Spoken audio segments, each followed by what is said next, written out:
I want to hear cannons. Downfield, pull up, ball to the 5, touchdown Tampa Bay. Mike Evans does it again. Fire the cannons, Bucs. It's first and goal. That's picked off. That's picked off. And who else? Rondé Barber. And the Tampa Bay Buccaneers may ride to the Super Bowl with that one. Third down, 18.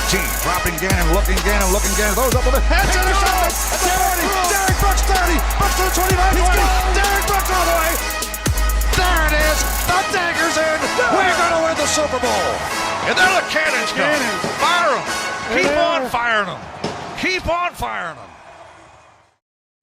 The 8-7 Tampa Bay Buccaneers are back at Raymond James Stadium this Sunday afternoon to take on the 4-11 Carolina Panthers. Welcome back, ladies and gentlemen, to a live edition of the Cannon Fire Podcast, coming to you today for this week's game preview. Week 16, or week 17 of the NFL season, Evan. I think it's week 16, right? We got 2 weeks left. Week 17. So then next week is week 18. So yeah, 2 games left for the Buccaneers and 2 important ones. Yeah, 2 NFC South division battles. They have got to take care of business. A primetime loss against the Dallas Cowboys now has them in an interesting situation. You basically have to win these next 2 games or your season is over. I mean, you're still relying on other teams to lose. You aren't officially out of it if you lose to the Panthers on Sunday, but I mean, at that point, 2 straight losses this late into the calendar year, it's going to take the wind out of your sails, especially if you're a team still fighting for a playoff berth like the Tampa Bay Buccaneers are. But we are not alone today. Returning guest of the pod, representing the Bleav in Panthers podcast and Tobacco Road Sports Radio, Desmond Johnson back on the show. Desmond, excited to have you back on because the last time we had you on was for that game preview show against the Panthers. And we talked a little bit before the show about it. Listen, I'm a sucker for reading the comments. I'm guilty of it. I can't help myself at times. And I was curious to see how Bryce Young would play that week because we talked a lot on that specific show about how the Buccaneers defense, that Buccaneers secondary needed to be ready because they had been struggling. Bryce Young was coming around. Dave Canales was getting to a point where his players were starting to believe in what they were trying to do, even though they were on the fringe of playoff eligibility at that point. I mean, they come into this game at 4-11. They would still love nothing more than to ruin the Buccaneer season here. Well, Bryce Young, that game against Tampa, I think, is still one of the more impressive passing games he has had this year. So a lot of your takes aged like a fine wine. The Buccaneers ultimately get the win in overtime, but that game was a battle in itself, and they get to do it again in Tampa this Sunday. But how you doing, my friend? Welcome back. Doing good. It feels weird as a Panther fan to have, football to look forward to in December. We haven't been here in a while. So, and even though we're out of playoff contention, we have taken upon the spoiler role. And the team has taken upon the spoiler role. So this is a dangerous game for the Tampa Bay Buccaneers, in my opinion. Just here in the locker room after the Panthers win last week against Arizona. It's the last home game of the year, eliminating Arizona mathematically from the playoffs. They are in spoiler mode right now. They understand where they are. They understand what they're building. And I said it when I came on last time that Bryce Young has hit a switch. He is no longer floating near bust category. Like, he's floating near franchise QB category. Like, he's kind of putting the league on notice. He's putting this together. And it started in this stretch where they played the Chiefs and then they played you guys, where Bryce just kind of cut it loose. 26 for 46, 298 yards and a touchdown on the Tampa Bay defense. And honestly, I'm trying to remember the sequence of events that led to that field goal in overtime for the Bucs. I don't believe the Panthers ever got the ball, if I'm not mistaken. That was when Chuba Hubbard actually fumbled. That's right. So yeah, so the Bucs were on the verge of losing that football game. If Chuba Hubbard doesn't fumble, they probably do lose that game. So they were in field goal range. We're in field goal range. Yeah. So this is for your fans. Your fans might have been writing off Carolina, and that's the thing I've noticed around the league. When Carolina, they've only won 4 games this year, but when they've won a game, something bad happens to that team. Like right after, either the coach gets fired, a QB gets benched, the team turns, something happens where there's bickering. All this stuff has been going on. The Giants, they fired their head coach after they lost to the Panthers in Germany. The Saints kind of did some maneuvering around after all that happened. It's one of those things where I think teams don't expect to lose to Carolina, so they overlook them as well. Really more their fan base and their players, I should say. So when they lose to them, it stings a little bit more than it probably should. But this has been a really strong Carolina team over the past month and a half in terms of competitiveness and competition. They're down to second, third string guys in a lot of spots here because of injury, and they're all playing like next man up. Like this is a dangerous team. And honestly, it kind of reminds me of Detroit 2 years ago, where Detroit was coming out of it was like a 0-16 year or something like that, 1-15, whatever it was. They just signed Campbell to be their head coach. He's walking around talking about biting off kneecaps and everything else. And then they just kind of rallied behind him. And late in that season, they started to stack some wins. And that went to the next year. And then that went into this year, where they're a top team in the NFC. And you can kind of see the building blocks in Carolina right now in the same kind of vein. Yeah, you definitely can. And look, they've been playing, even in their losses, they've been pretty close games. Obviously, almost beat Tampa Bay, almost beat Philly. I mean, both games, a couple of plays go here or go there. The Panthers might win both those games. So, I mean, they've been playing some pretty competitive football for a while now, like for a long time. It's not just some 1 or 2 game stretch where it's like, yeah, they're playing okay, but, yeah, they're still bad. No, they've been playing okay football for a good month and a half now. So it's been a while, and it's starting to become not really like a streak. It's starting to become, sort of who they are, a guy that isn't really going to get blown out much, right? You might beat them, but it's going to take a lot out of you, as Tampa Bay saw a couple weeks ago.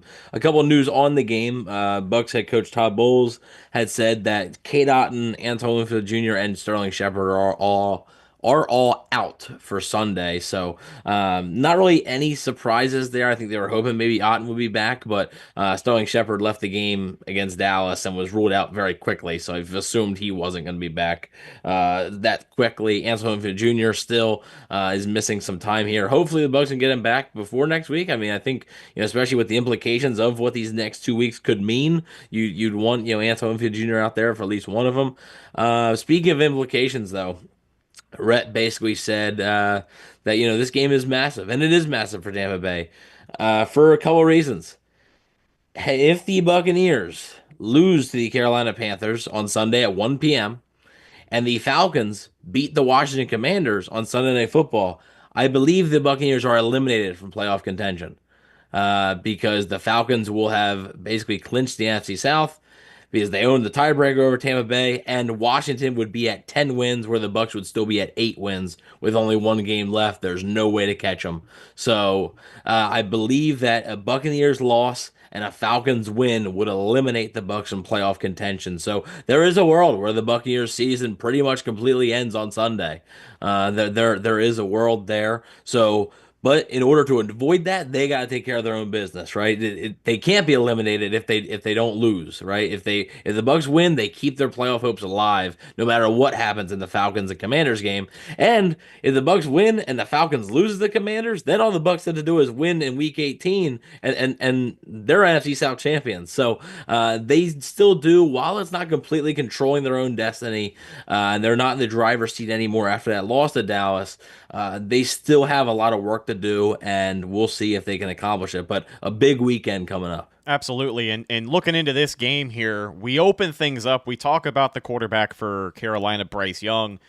And the reason I wanted to dive into that matchup first, Des, want to get your take, obviously, on the development of Bryce Young over this year. I know you touched on that briefly to start the show, but the reason I want to open up with that is because Bryce Young against this Buccaneers defense, not only was he effective, I know the overall pass completion is going to be misconstrued from the box score watchers, because I think he threw the ball damn near 50 times in a game that went to overtime, right? 46 attempts. I think I heard correctly when you had said his stat line earlier in that game. But of those 46 attempts, he had a 38-yard completion to Tommy Tremble. I think Tommy Tremble had another 20-plus yard play. He had big-time plays over the top to Xavier Legette. Adam Thielen had a 25-yard touchdown. So he had enough time to make sure these guys were open and far enough downfield to make it some of the more explosive plays he's had this season. The Buccaneers last week on primetime against Dallas, we talked about Cooper Rush, and I think a lot of people look past Cooper Rush because he's not an explosive quarterback. But if you give any quarterback the amount of time that the Buccaneers defensive line has given some of these QBs, they're going to rip you to shreds. I mean, look at Kirk Cousins, a guy who was benched. The Falcons ultimately made the decision to move on from Kirk Cousins. If he played every week like he played against the Bucs, he'd probably win MVP this year. So, I mean, the lack of pass rush, I think, is going to be the biggest X factor for the Buccaneers on the defensive side of the ball. Injuries in the secondary popping back up again, Evan. More bad news for the Buccaneers in that sense. We're going to be shorthanded here. You already said that Antoine Winfield Jr. 100% going to be out. I think Cade Otton on the offensive side of the ball is going to be a big X factor for this game. Him not being in there, I think, affected this offense much more than we thought it would against Dallas when he wasn't in the lineup last week. So, Desmond, really wanted to dive into this matchup here. Your expectations for Bryce Young and any answers that Carolina's going to have. I've seen some people say that on the offensive side of the ball, they're going to be in a hurry to get Chuba Hubbard involved. He's really come around here in the second half of the season. But I beg to differ when people say that Chuba Hubbard should be the main focus here, because if your offensive line can handle Tampa, if they can shut down Vita Vea and Kalijah Kancey, that's our entire pass rush. Outside of those guys, nobody else has really stepped up consistently this year for me to believe that they can get after Bryce Young. So what kind of approach do you think Canales has? Because he took advantage of the weakness in the secondary last time these two teams played, and that's why Bryce Young threw for 300 yards. I wouldn't be surprised if they depend more on the passing game. The running back room is kind of banged up in Carolina. You've got Chuba, you've got Raheem Blackshear, and then you've got a hodgepodge of guys that you've probably never heard of before due to just injuries to Jonathan Brooks and others that they were depending on having later on in the season. Plus the success they had earlier on in the year. That Tampa game was really, I think, Bryce's third game back, and it was kind of a litmus test of what we were going to get here. Because a lot of people forget when Dave Canales was in Tampa, he wasn't calling plays. This is really the first stop he's had where he's actually calling plays. So he's kind of learning this on the fly too. And we're kind of seeing the maturation of his play calling from week 1 to where we are now, week 17. And you're starting to see him trust Bryce Young more in live action situations. Like he's seen him in practice since April or whatever it may have been. But you can tell now he's really starting to trust Bryce. And more importantly, Bryce is starting to trust himself again. That's what was lost before. If you saw Bryce in week 1 and week 2, you were seeing a kid that just did not trust his ball placement, didn't have confidence. He just looked lost. And it's totally night and day from back then to now. And that was kind of what I was echoing when you guys came across Carolina the first time. Now you're dealing with a Carolina team that's dealing with confidence. Like you're dealing with a team that's coming off of a win. You're dealing with a team that has nothing to lose. They're basically playing for their spots next year, like for tape, because what Dan Morgan and Dave Canales have done, and David Tepper and Nicole Tepper with this franchise, that has been great. The Teppers have stepped back from quote unquote meddling in the roster and things that they've gotten clowned for. They really have stepped back and let football minds, run the football team. Dan Morgan wasn't kidding when he said earlier on in his press conference, he referred to, my partner, Jonathan Stewart, by name, and he was like, I'm going to take Stu's words. I'm looking for dogs. I want specific type guys that are going to fit the vein of the Carolina Panthers from previous Panther regimes. And you're seeing that from Chuba Hubbard and Bryce Young and Adam Thielen and Josie Jewell and these guys that they kind of brought in. With Bryce, though, I just realized this. Since week 9, Bryce Young leads the NFL in quote unquote big time throws. Like that's above Joe Burrow, Pat Mahomes, Justin Herbert, you name it. His rating is 7.6% in terms of big time throw percentage. No other quarterback's making those plays at the same rate that Bryce Young is, which tells me he's starting to stretch the field. He's starting to get downfield, 15 yard, 20 yard, and they're usually dots. Like he's dropping them in baskets. So it's like, it's one of those situations where a defender's kind of like, well, what am I supposed to do? Like, I can hold the guy, I can get pass interference or something, or I can let him beat me for a 30-yard, strike down the field that I didn't know Bryce was going to throw. And Bryce started to do some stuff where last year, if say you guys applied pressure to him, he would spin out and try to get away from the blitz and probably get caught from behind. This year, he's staying in there and throwing on the blitz. And he might be the number 1 quarterback in the league right now since week 9, completing passes against the blitz. So if you're Tampa, what exactly do you do to guard him? You can't really blitz him because he's killing teams on the blitz. And if you don't blitz him and give him time back there, he's just going to dink and dime and pick you apart right here in front. and they're just going to hold the ball with Chuba. So it's one of those situations where Tampa, you gotta kind of ask yourself, and it's weird because it's Carolina. It's like, what do we do here? Like, what are we trying to take away? Are we trying to take away Bryce and the ability to get him down the field? And we want to apply pressure to that, which means you got to get there in like 2 seconds. Can you do that? Or are we just going to take Chuba away? Because you did that last game. Chuba only had 12 carries for 43 yards, and you almost lost the game. So it's like, pick your poison, which one you want to do, because now you're facing a more confident Bryce Young, and there's nothing more dangerous than a confident former #1 pick that's starting to put things together. Like he hasn't reached the ceiling. He's still kind of figuring this out, and it's scary. It's scary a little bit, like to watching him against Kyler Murray last week. It was like, okay, there's similar players. Kyler's faster. Bryce seems more accurate. And for Bryce, it feels like it's slowed down more. Like the game is starting to slow down. But with Kyler, it's still kind of hit or miss, depending on. He's real streaky. Bryce isn't really streaky. If he's on, he's on. If he's off, he's going to probably be off the whole game. But if he's on, you can kind of expect that the whole day. So to answer your question about Bryce, yes, he's the #1 worry right now for the Tampa Bay defense, because you really don't have enough tape on him to be like, oh, this is where he messes up. Oh, this is his tendency or whatnot. He's still kind of building that tape. So it's almost like you're playing a brand new player from the one that you played back in, when was that? October? Yeah. November when they played? It was early December November. 1st. December 1st when they played in that game. So you're talking about, 4 weeks ago. It's a completely different team. So Baker is the one, I mean, not Baker, Bryce is the one to watch for the Tampa defense for sure. I wouldn't even worry. The thing is, I don't even know who receivers we're going to have on Sunday. That's the way our wide receiver room has been. But Bryce is going to make it happen. I feel pretty confident in him. Yeah, and Evan, I kind of bring that up. Want to get your thoughts here on this matchup, because for the Buccaneers on the defensive side of the ball, I would say that a lot of the problems they had 4 weeks ago, the last time these two teams played, have only been exacerbated. Like, it just feels like things on the defensive side of the ball with injuries, with execution. I mean, we talked about Levante David probably looking the most vulnerable he has his entire career last week. And I know that people might give us a hard time, say that we're being hard on the Bucs, but holy hell, dude, last week was the most confident I felt about this team all year, and they gave us exactly what they gave us on prime time in front of the entire country. So I'm not exactly confident in them anymore. And when they face a spirited team, when they face a quarterback who has time in the pocket, who can exploit the problems that they have on defense, it doesn't feel like things have gotten much better for this defense since the last time these two teams have played. But your thoughts on how they can approach Bryce Young here? Because I do think that they can shut down Chuba Hubbard, but if you give Bryce all day to throw, man, you get what you get. Yeah, look, you're playing a dangerous game when you're playing a team that doesn't really have anything to lose, right? So you're playing an offense that doesn't have anything to lose. If they lose this game, it's okay. You go to 4-12 and you weren't making the playoffs anyway. So like, all right, whatever. Whereas if Tampa loses this game, it's their playoff lives are in severe jeopardy, right? So like, who's gonna be playing? Todd Bowles' job is potentially, potentially. Yeah, I mean, so yeah, I mean, it is tough, but I think the way Desmond was describing it about how if you wouldn't blitz, right, if you just sit back and rush four guys, which Tampa has had issue, right, with getting consistent pressure with just four guys along that defensive line.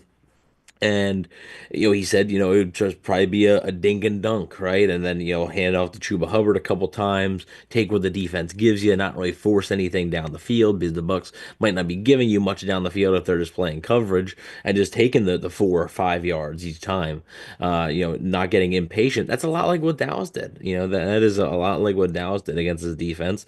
Didn't really get impatient, didn't try and force the issue, protected the football, and it paid off for him. So Cooper Rush, did a great job of protecting the ball, not really putting it in harm's way, and just keeping control of the game. And I could see Carolina doing that if the Bucs decided to just play coverage. But at the same time, every time the Bucs blitzed on Sunday night, it didn't really hit home, right? And when the Bucs blitzes aren't getting there, it can get ugly for this defense, and that's been the issue all season. Now, Bryce Young's numbers against the blitz, Desmond's not making those numbers up. Those numbers are real. But by since week 9, he's been one of the better quarterbacks against the blitz. So it's not. It's not an easy task, and I know there's going to be people. Well, it still is the Panthers and this and that, and then sure, but it still is a professional football team, right? And that's a team on the other side that is going to be trying to still win the game and play spoiler. I mean, it's a division opponent too. Like they probably obviously, it's not like they want to see the Falcons make the playoffs, but if they have a chance to potentially hurt your playoff chances, they're going to do it, right? And the Panthers play the Falcons the following week. So That's what I was about to say. Yeah, the Panthers can dictate what happens in this conference or in this division in the next 2 weeks. Yeah, they have a good chance there. So, I think it's interesting, and I just think the key to the Bucs is going to have to be, can one of their edge rushers, not necessarily in the middle, right? Because we know Vita Vea, we know Kalijah Kancey, but can one of their edge rushers step up? A Yaya Diaby, a Joe Tryon-Shoyinka. Last time these two teams played, an edge rusher did step up. Not in the way you think, not with a sack, but Anthony Nelson was the player who stripped Chuba Hubbard. So is somebody like that going to make that type of play in this game, or multiple plays in this game? I think that's what it's going to come down to, how much success this defense is going to have. And that play from Anthony Nelson, you look back at the season as a whole, probably one of the most impactful plays this season. We talked a little earlier about how close the Bucs were to losing that game in overtime to Carolina. This division could have been wrapped up by now.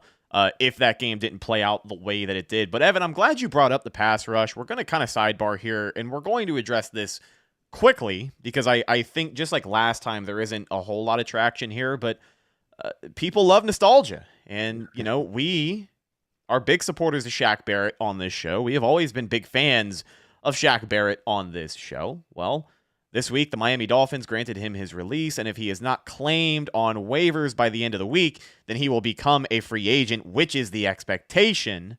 Now, he'd probably sign to a practice squad. They would evaluate what kind of shape he's in, and he would hope to play on a team who's going on a deep playoff run. Right. I don't know how confident they are in the Bucs doing that at this very moment, but I just wanted to ask you why the Bucs will or will not re-sign Shaq Barrett to this defensive line, because we talked about it. I mean, the pass rush has struggled.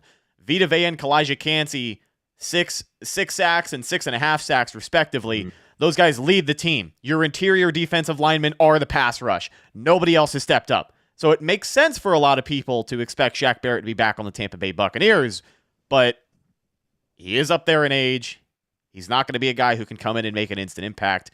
Your thoughts on this rumor, because a lot of Buck fans see Shaq Barrett and free agent in the same sentence, and they get very excited here. Yeah, I wouldn't hold your breath, mostly because like where we're at in the season, right? I think there's still no guarantee that Tampa Bay is going to make the playoffs, and I just think if you're doing this, if you're Shaq Barrett and you're doing this, I think you sort of want to go to a place where that they're at least going to play one playoff game. Because like what's going to happen? Like are the Bucs going to sign him for week 18? And let's say that they lose and miss the playoffs. Are they just going to release him so he can sign with somebody? That wouldn't make any sense. So I would say don't hold your breath. I think Shaq Barrett wants to go to a playoff team. And I just don't think the Bucs are in too much of a clear picture playoff team right now, right? So I would expect maybe a team like the Lions, who have had a lot of injuries, maybe they would have some interest in him. The Ravens, that seems like a spot potentially for him. So teams like that, to potentially look out for Shaq Barrett. So unfortunately, I don't expect Shaq Barrett to return to Tampa Bay. It's good that the Dolphins came to their senses and finally did it. It seemed like they weren't going to. That was all the indications. But unfortunately, no, I don't expect Shaq Barrett to be back, even though it would be pretty fun, a cool little story. I don't expect it to happen. One more storyline I wanted to talk about: Buccaneers defense versus Panthers offense. Chuba Hubbard at the running back position. The Buccaneers defensive line, I'd say, has done a pretty decent job at wrapping up some of these more impactful running backs this year. But you can't ignore the game that he had last week against Carolina. He called game with that touchdown in overtime, I Bleav, to put them over the top. He had a 150-yard game, 2 touchdowns in that game. So he has been playing hot. Des, how involved do you think Chuba is this week? Because we all kind of came to the consensus that, listen, I think this is a good week for Bryce Young to throw the rock around, for him to continue to play loose, as you said. I think that If your sports book allows you to take the over on all the Tommy Tremble props this week, do it, because you can probably get Tommy Tremble at like 28 receiving yards for plus 200. I mean, you'll make some serious cash on him this week. But your thoughts on this run game and Chuba Hubbard especially coming into this game playing well? I think the Bucs can handle him here. I'm going to backtrack a little bit from what I said earlier in this very episode, where I said that I thought that Carolina's going to try to throw the ball around a lot. I had completely forgotten how that game ended the last time. You kind of have to look into the makeup of this Carolina Panthers team. And right now, the leader of this team, there's two leaders of this team, Robert Hunt and Chuba Hubbard. And I can almost guarantee you Chuba Hubbard's been thinking about playing Tampa again since he fumbled that ball. Oh, yeah. There's a picture of Chuba Hubbard sitting on the bench like 30, 40 minutes after that game ended. The stadium is cleared out, everything else. He's just sitting on the bench by himself. He took that very, very hard. And I completely kind of forgot that. And as we're sitting here talking about it, I'm thinking the Panthers are kind of wired like Dave Canales. And Dave Canales is kind of wired like he's going to feed Chuba Hubbard. He's going to feed him early. They're going to see what they can get with Chuba to begin with. Because Chuba's going to be running like his hair's on fire on Sunday because of what happened in that game. He feels like he lost that game for Carolina. He didn't necessarily lose the game, but that's how he's going to feel. And he owned up to it after the game and everything else. But you could tell that lingered with him. And he's been running like crazy since then. Like I say, he just had a 150-yard game on Sunday. He's got close to 1,200 yards on the season. And he had some games where he hardly got any touches earlier on in the year. So Chuba's been the workhorse for this offense. I'm going to kind of change what I was saying before. Bryce is going to get his, but Bryce is kind of one of those quarterbacks where he can go, 14 for 19 for 190 yards and a touchdown, and that's a regular day for him. He's just really efficient with getting the ball up and down the field, not really turning it over. Chuba can throw 120 yards on you if you're not careful. Like he'll have 60, 70 yards at halftime if you're not paying attention. And just thinking about it, yeah, Chuba's gonna try to eat on Sunday. Like that's gonna be a thing. And more importantly, Dave Canales is gonna try to feed him. Like I'm gonna change that around. I think they're gonna go really heavy, especially if Tampa decides to just rush 4. If Tampa's not gonna stack the box because they're afraid of Bryce with that stat I just said earlier about him going downfield, and they're just gonna kind of leave it up to their front 7. Canales is gonna take that. Like if they don't put 8 or more in the box, they're gonna run the football. They're gonna try to hold this ball and keep it away from Baker. And they're going to give it to Chuba. There's really nobody else to hand it to other than Blackshear. So I could see a scenario where Chuba's got 60, 70, 80 yards at halftime on the ground just because they're just feeding him. And he's averaging 4.8 yards a carry. Yeah. Like the dude's averaging 5 yards a carry. Hand it to him twice, it's a first down. Like why are we trying to be complicated here? Let's just play 1940s run the ball, stop the run football. Like it works in any era, any level of football from Pop Warner to the NFL. If you can do those two things, you're going to win more games than you lose. And I do feel like they're going to feed Chuba on Sunday. I'm taking all that back. Bryce might have a pedestrian day. He's not going to lose the game for Carolina, but Chuba may very well win it for Carolina on Sunday.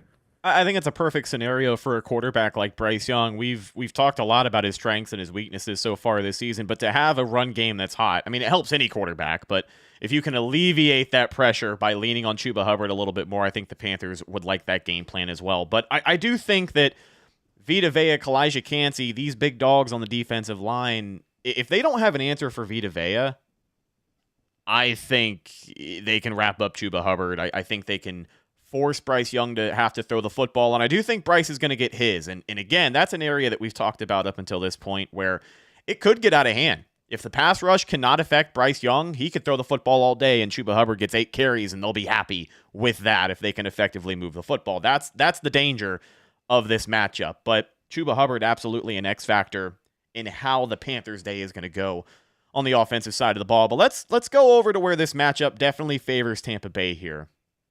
And it is the Buccaneers offense versus the Panthers defense. Now, the Panthers, up until this point, I was surprised when I was looking into some of these statistics this week. They have a top 10 secondary in the NFL. I mean, they are a fringe top 10, but they're not that good at much else. Their pass defense is great. Their run defense is dead last in the league. They are averaging right around 175 rush yards given up per game. And on the other side of it, Bucky Irving, this Buccaneers offense last week was not as potent as they have been. They still put up 24 points, but They just couldn't really find a rhythm. They were turning the ball over. They were making too many mistakes. A lot of it, Evan, I think came down to execution errors. And here is a statistic that goes hand in hand with execution errors. And I guess the importance of a hot start for the Tampa Bay Buccaneers. This season, the Tampa Bay Buccaneers, when they score first, they are 8-1. When the opponent scores first, they have not won a single game. They are 0-6 this year if the opposing team is able to score. Now, a hot start, the Bucs were streaky there for a little while. I think it was 4 or 5 weeks in a row where it was an opening drive touchdown, which is something that we had hearkened for a very long time. If this Buccaneers offense can get back to form this week against the Panthers defense that has given them fits these last couple of years, I mean, if Baker Mayfield can protect the football, not turn it over, and if Bucky Irving can get going, I think that's the main theme for the offense this week is this run game, because Bucky Irving had a career-high amount of rushing yards last time they played the Panthers, and I think Rachaad White damn near had 100 yards on the ground. The Bucs had like 250-plus yards on the ground the last time they played in Charlotte. What do you think the biggest strength or the biggest focus should be for this offense this week when we look at them wanting to get back on track? Because it starts with execution, and last week they didn't do that. Well, I think it's going to start with execution, and it's going to start with feeding Bucky Irving, right? I mean, they played a Dallas team who was not good against the run either, and they just simply didn't do it enough, right? And they had some success against the run, like when they tried against the Cowboys. It's not like, oh man, this team was struggling against the run, but they were good tonight. Like, no, like they had, when the Bucs were moving the ball, they were running the football and it was working, but the issue was they were down for most of the game, and then they were down multiple scores in the fourth quarter, and then you had to get into a throwing contest a little bit. So last time these two teams played, Bucky Irving had 25 carries for 152 yards and a touchdown. Rachaad White 11 carries for 76 yards. So yeah, I mean, that's like, look, I think it's going to be a key, right? You got to feed your best players on offense. And right now, Bucky Irving is one of your better players on offense and has been, right?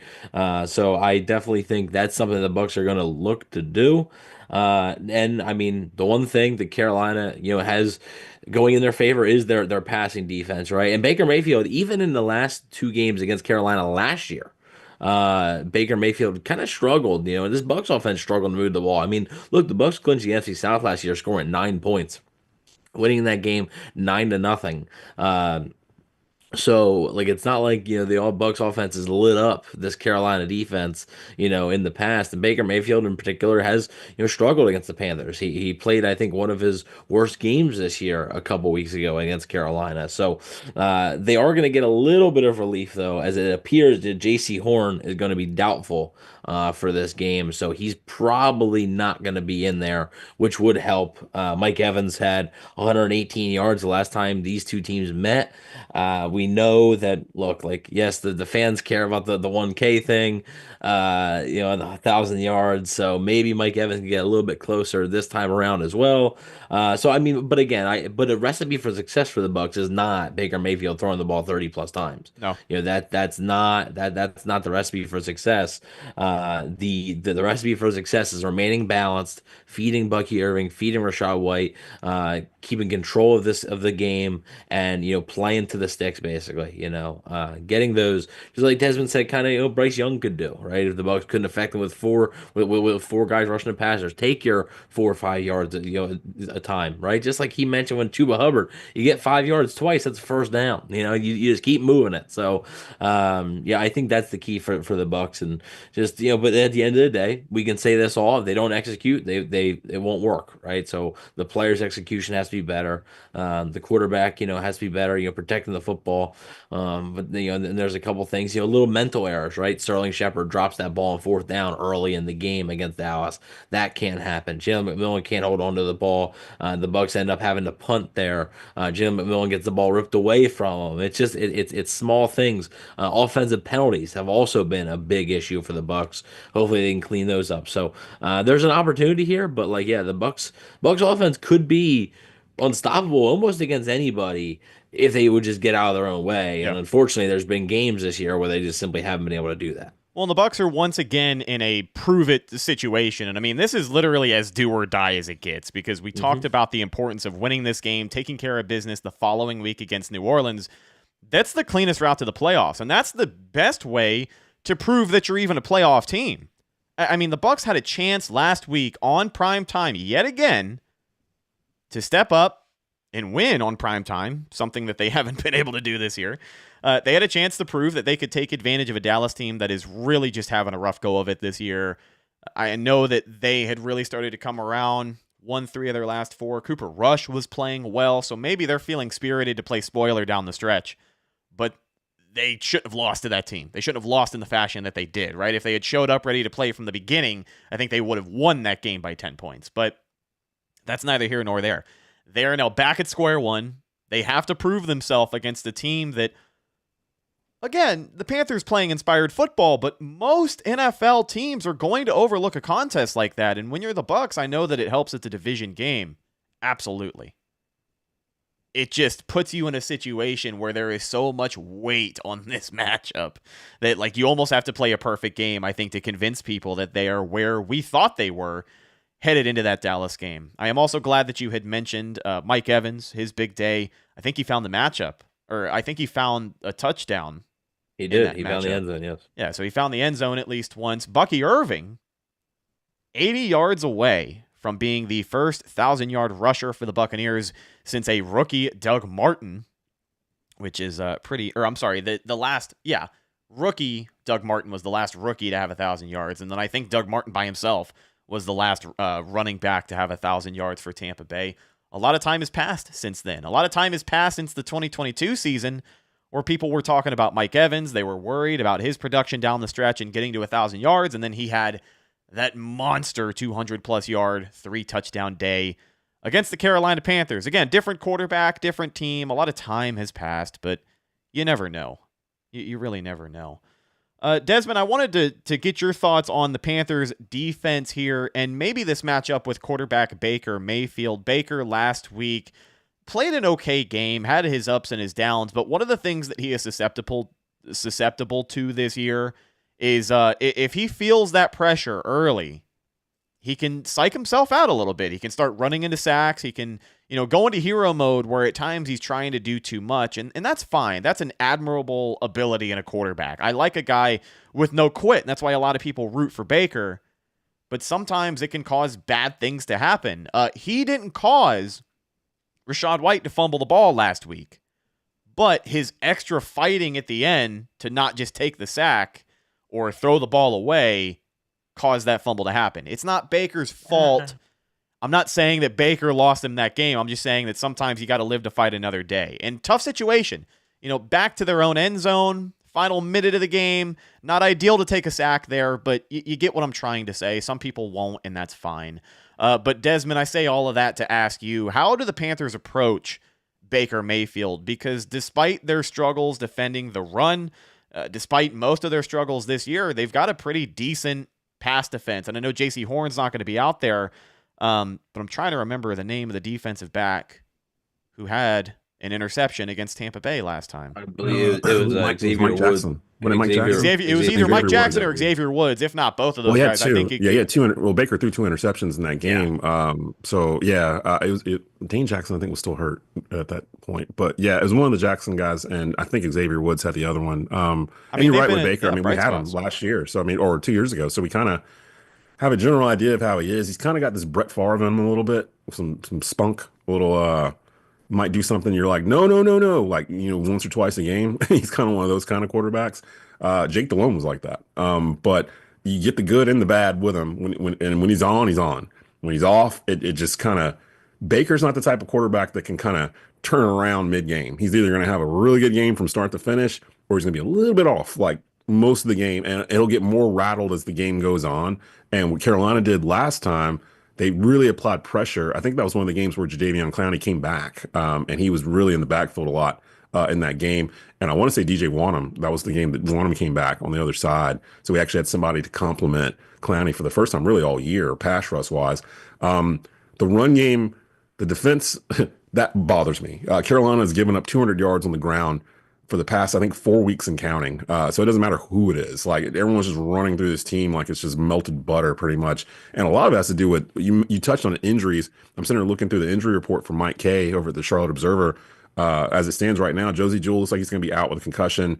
Chow Smith-Wade looks like he's out with an illness and looks like some kind of chest injury.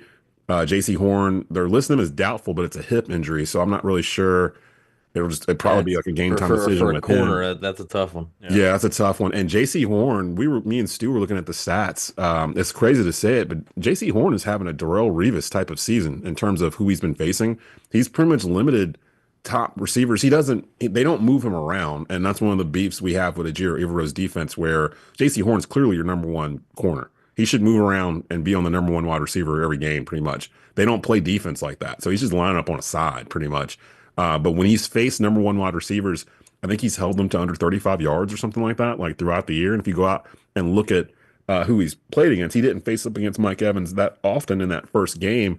And Mike Evans had 8 receptions for 118 yards and a touchdown. So if J.C. Horn is playing, I would imagine they may do some things where they put him more on Evans than they typically would on another team. Look at the rest of the Wanham's questionable with a shoulder. Clowney's questionable with a knee. So that's really the story that I'm getting with Carolina Panthers defense this year. The offense has been pretty lucky. They've escaped a lot of major injuries, save for Jonathan Brooks. And the wide receivers have been a little banged up. Xavier Legette looks like he might go. They have him as questionable with a hip and a wrist injury. He was not playing last week. Adam Thielen missed a month. Finally, he's been back the past couple of weeks. He was actually in that game, 8 receptions for 99 yards and a touchdown on Tampa. So he was kind of Bryce's number one outlet in that game, and I would expect that probably to continue. Watch out for Jalen Coker. I'm not sure if he was playing in that first Tampa game, but he's emerged that Bryce is looking at, as well as Tommy Tremble, the tight end, who's really picked it up the past couple of weeks with Javion Sanders having that injury a couple of weeks back and kind of taking a couple steps back. Tremble's really had some highlight plays. So the Carolina Panthers' best defense is their offense. Like, if they can keep the offense on the field and run the football, if Carolina runs for 150 yards, it's going to be a long day for Tampa because Carolina's offense has been out there most of the day. And Carolina is dead last in the league in points allowed, too. They're allowing like 29 points a game. So it's not going to be a situation where it's a rock fight. Really, the past couple of weeks, Carolina's been in shootouts. So that would that was kind of what the game was the first time we saw each other. So I would kind of imagine the same thing happening. There's going to be a lot of stuff that the other team can't stop. In terms of what the other team is doing, I think it's just going to come down to who has the ball last and who doesn't turn the ball over. That's really going to come, because everything we've talked about, I don't have any issue with, I have issue with, but I don't think that there's going to be a problem with Tampa running the football in Carolina. I have zero reason to Bleav that they can't, because everyone has.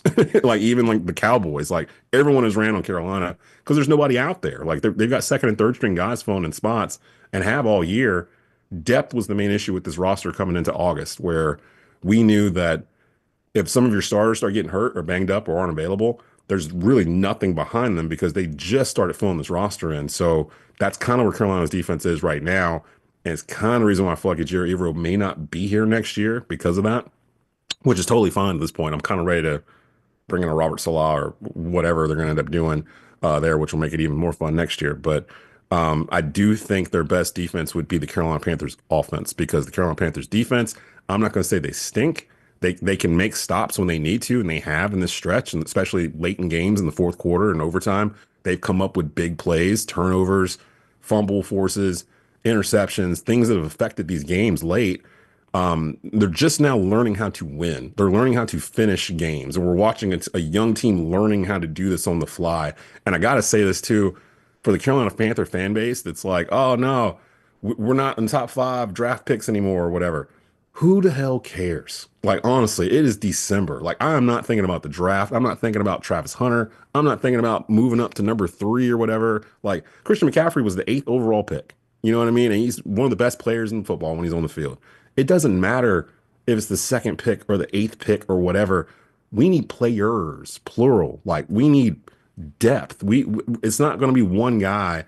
It's very rare in the NFL for one guy to come in and change the fortunes of an entire franchise. It's not the NBA, like, it's not where you can get a Wemby or a Zion or someone or a LeBron and it just immediately flips the fortunes of your 12-man roster or whatever. It doesn't work that way in the NFL. So please stop carrying on about losing draft position and why are we winning these meaningless games? They're not meaningless. Like, this is how winners are built. Winners have to learn how to win. You don't just start winning because you have players. It's not a video game, and people don't seem to understand it. And the Panther fan base, we've been beaten down for so long that they just kind of expect to lose, I guess, at this point. And we're not about that anymore. Like, let's stack these wins, disrupt this division. You have an opportunity to beat Tampa and Atlanta and really affect who goes to the playoffs out of this division at the last 2 weeks of the year. It's kind of a best case scenario for Carolina, considering what happened up to this point where they've got stuff to play for. And again, that's a really dangerous combination for a team like Tampa that's trying to kind of back into the playoffs with a division crown, to have to go up against a Carolina team that already felt like they gave one away to Tampa. So, and they're on the road too for this, where they can almost eliminate Tampa from the playoffs. Like, this is what you kind of want, like, as a coach, as a player, in December in the NFL. Like, I think Carolina's going to be lathered up and ready to go. It's how guys feed their families at the end of the day. Like, we've had this conversation time and time again. The first 4 years of this podcast, we didn't have Tom Brady as our quarterback. So we were having the same conversation every November, every December, people looking forward to the draft. Let's lose games. Let's tank for whoever the hell. And it's like, no player in that organization wants to go out there and lose a game on purpose. Nobody. They'll lose their jobs. Yeah, it's just it's not a good place. But when you are a team in a situation like Carolina is, you're looking to play upset. You're looking to build momentum for the following season. I know it's a year-to-year league, the NFL. I know that there's going to be some turnover, maybe some different faces in that coaching staff, maybe some different personnel on offense and defense, but you're looking for anything you can to build momentum into the following season. And I think for Carolina, a team looking for things to be hopeful about, things to hang on to. You got the eternal optimist in Dave Canales as your head coach. I know that he is paying attention to how the rest of the NFC South is going to play in these final 8 games. And if you can disrupt this division over the next 2 weeks, you can kind of hang your hat and say the Panthers were one of the more impressive NFC South teams down the stretch. Now, that is if the Buccaneers do not handle business this Sunday. And Evan, I want to kind of wrap up here and talk about the quarterback for the Bucs, Baker Mayfield. Your thoughts on him coming into this matchup here? I got to defend my Lord and Savior, Baker Mayfield, really quickly, because you did say that this season he's had games where he can kind of get himself into a rut and then not get himself out of it. Now, that Chargers game, I gave him a lot of credit after that game, because the Buccaneers had a streak of letting games just fall apart in the second quarter. I don't know what it was, but for 3 or 4 straight weeks, they looked like one of the NFL's worst teams only in the second quarter. Baker had an ugly interception in that game against the Chargers. He was flawless down the stretch. So I do think there are certain games where he can overcome his mistakes. Now, has he done that every game? Absolutely not, because he still is prone to feeling the pressure, force plays that aren't there. If you can rattle him early, the Cowboys, I think they had 6 or 7 QB hits on the day, if not 5 or 6 sacks on the afternoon. Some of those were Baker's fault, but that comes from feeling the pressure. You can force him to turn the ball over, but when he's on, man, he is dangerous. And Evan, the importance of protecting the football for another week in a row, winning the turnover battle, but I guess allowing things to play out the way that they ultimately will on offense. How do you think they're looking to use Baker this week? Because we talked a lot about the run game, and I think that's ideal for Baker to not have to throw the ball 30-plus times. If Bucky Irving can come out to a hot start and the Buccaneers can score first and your offense is returns to form here at the end of the first quarter, you like what you see from the run game. Where do you think Baker fits in? I think he can play sort of that point guard role, right? The game manager type against, and again, as I noted earlier, he hasn't been great against Carolina the past 3 times that he's played as Tampa Bay starter. He hasn't really played his best football against Carolina, and it's been a struggle. So I don't expect him to go out there and lay it up for 300+ yards with 4 touchdowns and. He does deserve a lot of credit, for bouncing back in that, with that Chargers game, because we've seen this year and last, when things started to go bad, they kind of started to unravel a little bit, and can't work yourself out of that. It's a little bit of progress, you gotta look at it for what it is. That's a step in the right direction, I think. Yeah, so I think it's important to with a struggling run defense like Carolina, play to your strengths and play to your opponent's weaknesses. Like the Bucs, believe it or not, are a good running football team. Like, for the first time in a long time, the Bucs are a successful running football team, and that should aid your quarterback. And last week they didn't really do that to help out Baker Mayfield. And I'm not one of those people that think like, oh, the entire team let him down and he was the only one that went out there and performed and this and that. But I'm also not going to pin all on his shoulders. I think the game plan wasn't necessarily too good. The execution was not good enough. But the biggest thing for me is the turnovers, right? Game managers, they manage the game. Managing the game is not turning the ball over, right? And I think we've seen some of the turnovers because it's interesting. It seems like the Bucs want to push the ball down the field a little bit more. These past few weeks, the past 3 weeks or so, maybe, it seems like they want to push the ball down the field a little bit more. And with that, okay, you can get some splash plays as we've seen against the Chargers, right? We saw, two big Mike Evans plays against the Chargers, big Jalen McMillan play there.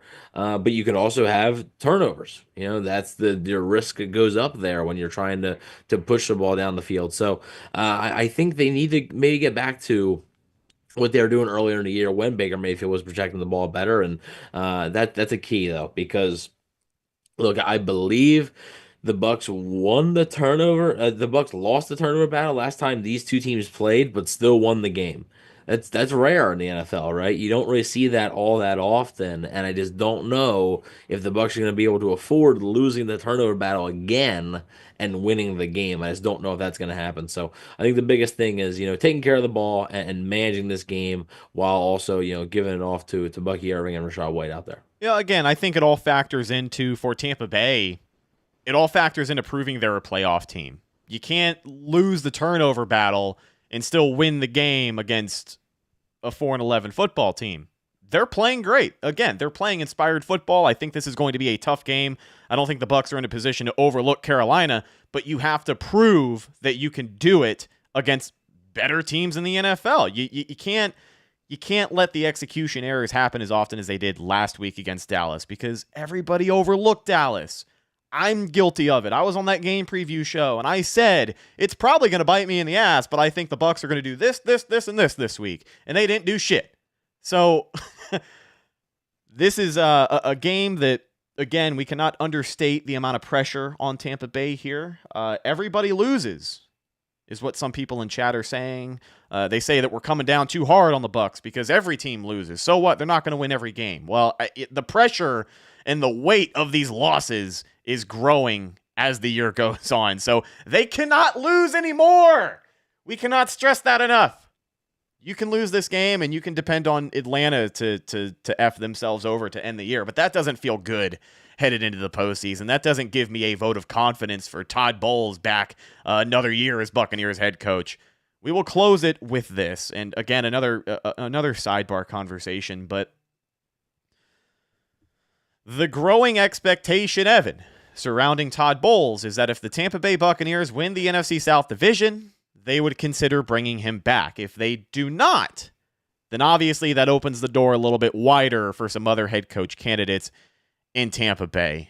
Your thoughts on this? We'll call it a rumor for now, but the buzz is going to continue to grow. And, this game, I think, matters the most. Where do you think your head is at with Todd Bowles right now, and thoughts of the Buccaneers and how close they are to either claiming the division or just fumbling the bag here? Yeah, so interesting you brought that up. Actually, I saw that on Twitter. So it's from Baker Muse, which those Muse accounts are popping up all over the place for every player. Soon you're gonna have like a fourth string tight end have a Muse, Twitter account. Well, everybody gets paid to post on Twitter now, don't you know? So yeah. So he was the one that said that the report from the Bucs would keep head coach Todd Bowles if they win the division per Pewter Report. To my find a single place where Pewter Report has said this. I can't either. So I do not believe they have said this. A matter of fact, Scott Reynolds the other day in his 2 point conversion, or no, I'm sorry, in his mailbag, somebody had asked him, and he believes that Todd Bowles actually has to not only win the division, but also has to win a playoff game in order to keep his job. So apparently, making the playoffs and losing in the wild card round may not be enough for Todd Bowles to keep his job. So I don't really know where that's coming from. I don't really think that's, it could be the case, right? That could be the mandate that the Buccaneers have in the building, right? Win the division and you'll keep your job, perhaps. But I haven't seen that really from many other places. So we're going to take that one with a grain of salt.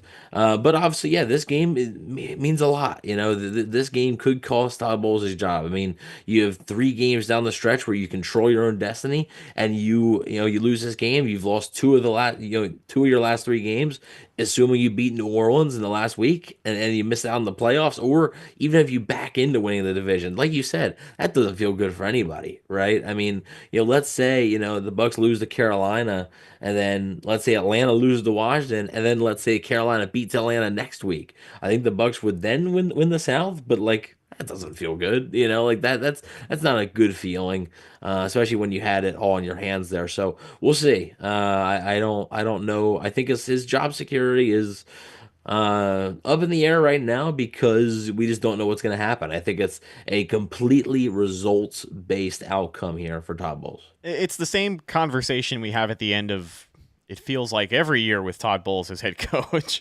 We are exactly where we were last year. Now, there are still 2 games left. The conversation could change in 2 weeks if the Bucs handle business, and they are looking like a promising team headed into the postseason, because before that Dallas game, they were getting national hype about how promising they looked headed into the postseason. So things can certainly change. They can still reach 10 wins on the year, which would be the highest amount of wins Todd Bowles has had as head coach of Tampa Bay Buccaneers. Something to monitor. So we're not going to know until we know, but anytime there is any discussion, I'm always curious to hear your thoughts on it, because the conversation does change week to week, it seems. Yeah. And with every loss, things are gonna heat up. But let's get into some game predictions here, break it down, and get out of here. I think that this is going to be a game that is back and forth. I think if you've got 2 offenses here that can take care of the football, you could potentially be looking at another shootout, just like they had in Week 13. That game went all the way to overtime, and the Buccaneers defense had to kind of save the day there with the big-time fumble from Anthony Nelson on Chuba Hubbard. But I think that the biggest difference maker this week is going to be the Buccaneers run game. That matchup just favors them, and I think that, Des, like you had said, it doesn't matter who it is. Teams are running all over Carolina, and I think the Bucs have reached a point where under Liam Cohen, they're running the ball well enough to where I think they can control this game. I think they can control the clock. Maybe it is a scripted drive that gets you in the end zone in 6 plays. Maybe it's efficient. Maybe it's a 2-minute drive or a 3-minute drive. I don't think they start the game with a 10-minute drive, but I think we get a couple of those, right? Maybe it's a 7-8-minute drive where you get 7 or 8 carries from Bucky Irving, and these are 3, 4, 5-yard grinded out type conversions. That's going to keep your offense on the field, and I think that is going to be how the Buccaneers win this game. Evan, your thoughts on how this game plays out? Final score, 27-20, Tampa Bay. I do think it is close, and again, Carolina does have some success throwing the football. I think Bryce Young gets his. He makes a couple of highlight-worthy plays. I just don't think in the end it's going to be enough. I think they'll be playing catch-up if the Buccaneers run game can start hot and stay hot, which I Bleav they do. But I don't want to get too confident one way or the other about any game prediction for the rest of the year, because it certainly came back to bite me the last time I did that. But I do have the Buccaneers winning this one 27-20, a tough game for the Bucs, but they get back on track. Evan, your thoughts? Yeah, I think this is another close game. You look at these teams the last couple of years, they played some close games. Most of the time, the Buccaneers have come out on top, right? A lot of the time, especially in recent memory, the Bucs have come out on top. Carolina beat them. I think the last time they beat them was in Carolina, 2022, in that awful game. The Bucs didn't even score a touchdown in that game. But, there's a lot of pressure on Tampa Bay, right? There is a lot of pressure on the Bucs to go out there to win. Atlanta plays later. Atlanta plays at night, so they're not I almost think that's a good thing, right? Don't worry about Atlanta, right? That I think that's a good thing that they're not playing at the same time. There is no reason to worry about what they're doing, right? There is no reason to freak out and look at this and oh, they're up 10-7, they're down 14-10, whatever. Like that doesn't matter, right? Take care of the business in front of you. Because if you don't, then really it doesn't matter, right? I mean, like I said, I Bleav everything I've seen and all the calculations and stuff I've done, if the Bucs lose and Atlanta wins, the Bucs are eliminated from playoff contention. I'm pretty sure that there is no other way the Buccaneers can make the playoffs. So, yeah, it's do or die time, now for them. So, it is. They're in a spot where they have to win. I think it's a close game. I think the Bucs do win. By the skin of their teeth. Maybe it takes another clutch Chase McLaughlin field goal. I think the Buccaneers win 23-21. A 2-point game. I think Carolina comes to play, and they're going to make it a awfully competitive ball game. Desmond, what you got?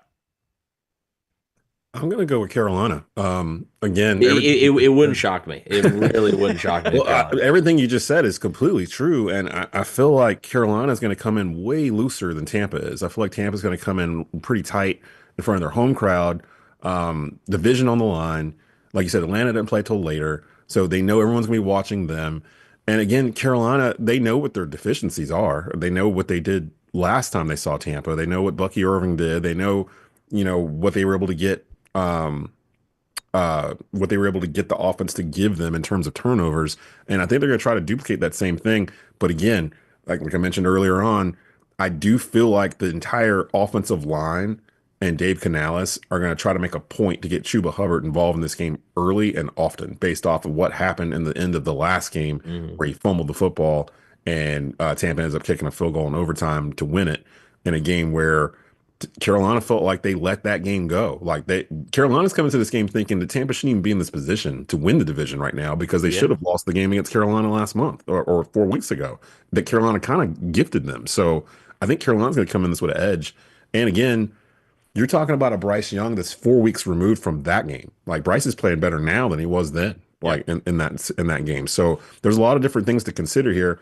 And you guys mentioned to me that your fan base kind of overlooked Carolina that first game, and rightfully so. It wasn't like Carolina was playing like fantastic football. They had just come off of that Chiefs game, but they played the Chiefs well 4 years before that. So it was one of those things where it was like you weren't really sure. That first Tampa game was really kind of the wake-up call for the national media with Carolina. Like, oh, okay, something's happening in Carolina, and that's carried on since that game. Carolina's played, with the exception of the Dallas game, which now we look at it more of a that game feels more like a fluke than anything else. And a lot of it actually comes down to, I think Dallas came into that game realizing they were the underdog, and it snapped something for them, like, as opposed to Carolina hadn't been favored in a game in like 2 years or something like that. So the tables were kind of turned, and you could tell early on Dallas came in there with a point to prove. I think that exact same scenario is going to happen on Sunday with Carolina coming into Tampa, basically to prove to Tampa and the rest of the NFC South, hey, we're building something in Charlotte. You need to pay attention to it. You had a couple years to overlook us. We had dysfunction in the front office and the roster and everything else. That stuff's getting fixed. Like, they're finally fixing it. And once they really, really get it going, it might be a while, before, we're talking about Carolina in the same vein where you can overlook them. So I'm going to pick Carolina in this game. I'm not saying Carolina's going to stop Tampa at all on offense because they haven't really stopped anybody in the past month, but the offense is kind of humming right now. If Chuba gets over 100 yards and they can prevent Tampa from getting over 150 or whatever Bucky Irving got in the last game, I think it'll be similar to before. I'm going to go Carolina 27, Tampa 24. Carolina wins on a walk-off field goal. I'm in the same boat as Evan, where I would not be shocked if the Bucs drop this game. And that is to say, I still think they win.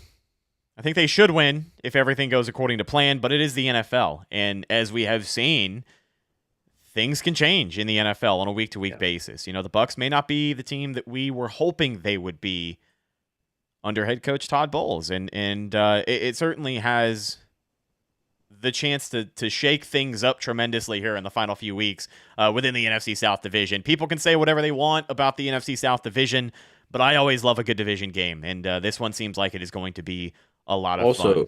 one more thing, because Desmond mentioned about the walk-off field goal.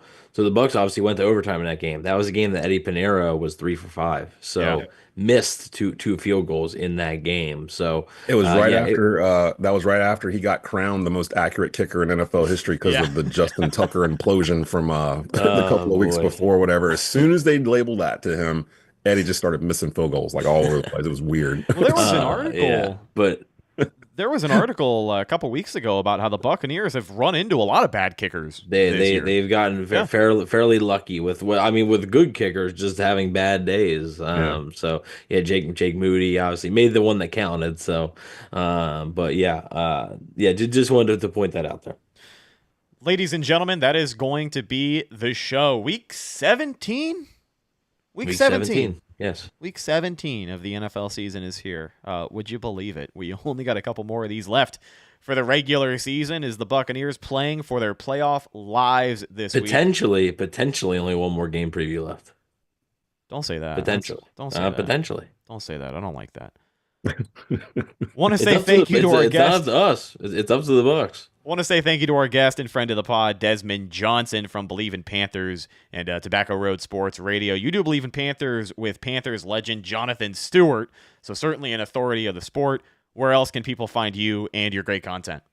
So we just moved over the audio for Bleav in Panthers. Usually we're on Tuesdays, but with the holidays this week and next week, we did Thursday this week. So a new episode just dropped yesterday, previewing this matchup and talking about the Panthers Cardinals from Sunday. The video used to be parked on Tobacco Road Sports Radio's YouTube channel. We just moved over to the Bleav YouTube channel. So the video will be there weekly going forward. So definitely go over to Bleav's YouTube channel and follow, rate, subscribe over there. You can also follow Bleav in Panthers. The audio is on the Bleav Podcast Network. You can find that on Apple, iTunes, Stitcher, Spotify, any major podcast platform. You can hear the audio there. Typically, we're on Tuesdays at 10:30 live, so you can participate the way you guys do it here. I just peeped over. You guys have a very active fan gallery going on right now, which is fantastic. We do the same thing. We do open mailbag while we're on the show, so you can actually ask questions back and forth with us. It's myself, Panthers all-time leading rusher Jonathan Stewart, and Sports Illustrated Panthers beat writer Skylar Callahan. Usually is with this as well. So we typically have a lot of fun. We spent some of the pod this week talking about the college football playoff. So we dip around to a couple of things during the show. So definitely check us out there. You can follow me on X at DesJohnson_3505, or you can follow Tobacco Road Sports Radio at Tobacco Radio. We're based here in North Carolina. We have our hands on a bunch of different things in terms of production for NASCAR, the Charlotte Hornets, high school sports here in the area and whatnot. So if you're in the Carolinas and you're looking for local sports content, definitely reach out to us and we've got you covered. Great work, man. We really appreciate your time. And shout out again to the Bleav Podcast Network. You guys, we don't mention it enough, but we are the flagship Tampa Bay Buccaneers podcast of the Bleav Podcast Network. Those guys have helped us out as a show tremendously. You remember we had a full season of coverage a couple of years ago with former Bucs quarterback Sean King. We were doing special shows with him. Maybe some more collaborations in the future. You never know, but a lot of great content with former athletes, former players, former coaches, all that and more. Bleav Podcast Network. Shout out to those guys. And thank you to everybody hanging out with us in the YouTube live chat here today. Buccaneer Bryce, Caesar Howell, Carson Lineberger, Christopher Cole, our good buddy MK, my good friend Buzzy Bob stopping by. He's a busy man. Benjamin Will, Edwin Hernandez, and anybody else that I may have missed. King Cook as well. Let me make sure I don't forget. Tony Baloney changed his screen name to First Name Greatest, but we know him as Tony Baloney. Pleasure to see him still in here after all of these years. You can find our show on social media, Facebook, Instagram, and Twitter. All of those are Cannon Fire Podcast. Best place to go for updates on the show. And, of course, Buccaneer news as it happens. Speaking of Bucs news as it happens, you can follow my co-host Evan on Instagram at Bucs_daily. You can also find him on Twitter at EvanNFL. And check out his written work at BucsNation.com. What have you got for this week? Yeah, obviously closing out the regular season. Going to have some more post-game reactions, whether win, lose, or draw. whether the Buccaneers are in a good spot to make the playoffs or if their season is potentially over. We're going to have tons of reactions on social media for you guys. So check out bucksnation.com for all that good stuff. Last but not least, you can find myself Instagram and Twitter at Rhettakus, RHETTAKUS. If you follow me, I will follow you back. Got some more pregame content coming for you later this week. Players to watch and betting the Bucs will be on the way. YouTube.com/cannonfirepodcast. I'm your host, Rhett Matthew, signing off from my co-host, Evan Wanish, and special guest, Desmond Johnson. We will see you on Sunday. Win, lose, or draw right here, YouTube.com/cannonfirepodcast. We'll see you in the next one. Until then, and as always, thank you for listening, and go Bucs.